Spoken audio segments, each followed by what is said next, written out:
Hi, my name is K.Thomas, W1DED. Today is July 20th, 2023, and I've made a plan to meet Dan Muntz WD4DAN to activate a state park in southern Maine. I've spoken to Dan several times on the air, over the phone, and even interviewed him for my YouTube channel, but I've never actually met him in person.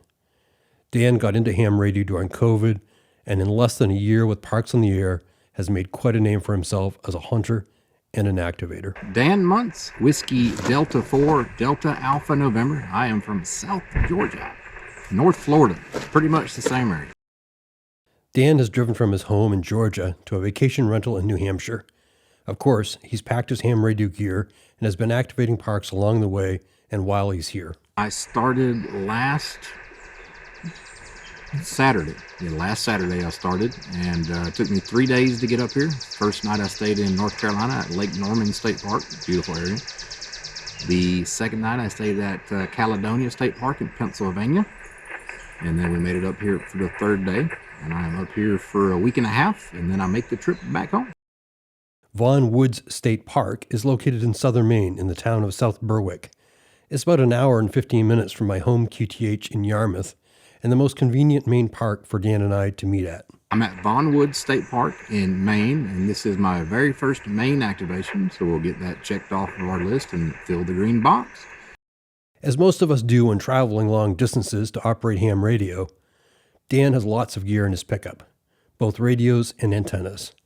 But he has his favorite configuration set up for today's activation. Right now I'm using a Yaesu FT891 with an external antenna tuner, and that is plugged into an Eagle One antenna, which is an end-fed random wire. In addition to the usual setup, Dan is test driving an impressive custom power box he has built for KE8 PZN. Since James Mon PZN activates every day of the year, this power box needs to be able to stand up to some serious wear and tear. Power box that I have here is actually one that I'm testing for a friend. I have one just like it at the house, but I'm doing this as a test. It's a total of 60 amp hours. There's two 30 amp hour Bio-NO batteries in it, and Anderson power pole, USB and USB PD charger outputs for your laptops, your phone, or whatever else you might want to charge. And 60 amp hours should last you quite a bit. There's a very impressive vertical antenna setup on a hitch extension on Dan's pickup truck. What he doesn't mention in the following description is that he's bonded all of the metal sections of his truck, creating an efficient counterpoise for the antenna. It's the Eagle One antenna, and it's an end-fed random wire, like I said, and I love it because it tunes anything from 10 to 80 very easily. You can attach a wire on top of it as well and get 160 meters out of it if you wanted to do an inverted L configuration.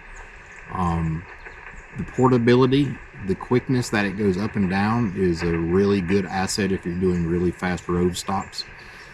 And it's just an absolutely great antenna. Dan has already had an impressive list of activations on this trip.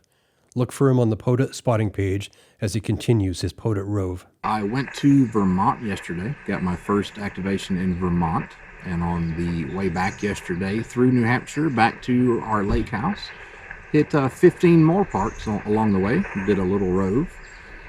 Activated a park in each state on the way up, just to get those marked off the list for my activation totals.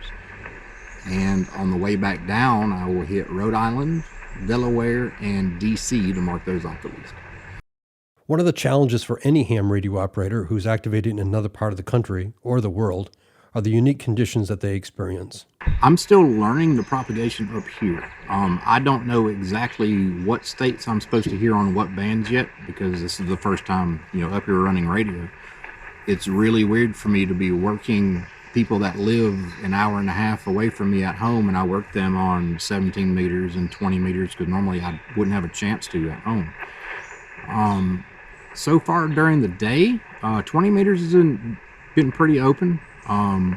40 meters to New York, maybe into Maryland during the day, because 40 meters kind of closes up during the day naturally. In the evening time, 40 meters has been great. I've gotten all the way to Louisiana and Texas on 40 meters, here at night. So Dan has been operating both phone and CW during this trip. CW is a relatively new mode for Dan, but he was using his key when I arrived at the park, and he's earnest about improving his CW skills. I've done a couple CW activations. I've done a lot more CW hunting than I have activations, because I'm a better hunter than copying call signs is my problem right now. But POTA is a very nice CW community. If you're sending 12 words a minute, they will slow down and help you out. So it's a very good place to learn CW. You're not going to have people mad at you that you're sending too slow or anything else. If you want to contact an operator that's sending 25 words a minute, if you throw your call sign out there at 12 words a minute, they'll slow down for you. It's a really nice group of people. Over the past days, Dan has made nearly 700 QSOs. Of course, Dan is so well known in the Parks on the Air community that a number of friends are looking for him every day. A lot of the regulars from our Discord, actually. You got KE8PZN, you have Cherry, Kilo 8 Golf Quebec, David in North Carolina, KO4GAR, Whiskey Zero Charlie Golf Charlie, Chris over in East Tennessee, Kilo 8 November India Victor in West Virginia. A lot of our regulars over on the Discord follow me around. Some of the parks that I did during my Rove yesterday, my 15 park Rove, were actually not spotted on POTA. I needed to get in and out of there really quick just to make the time schedule. So I spotted those only on Discord and got my activation in very quickly. Dan's reputation within Parks on the Air is primarily as a hunter. While his activations are impressive, with over 60 unique parks to his credit, he's hunted over 4,700 parks and made over 23,000 QSOs. It's often said that Dan is always there. In fact, when I recently activated a park in California with 5 watts on my Elecraft KX3 and was barely able to eke out my 10 contacts, WD4DAN from Georgia was one of them. I like them both. I have a lot more time to hunt when I'm at home, which is why I focus more on hunting. I really can't do one. I find it hard to do both competitively. Like, I couldn't be a competitive hunter and a competitive activator at the same time. There's not enough time to do both.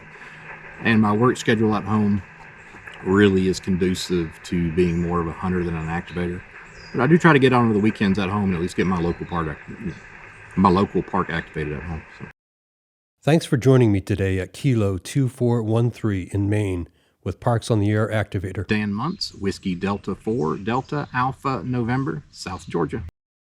If you'd like to learn more about Dan Muntz, WD4DAN, listen to my longer interview with him here on YouTube.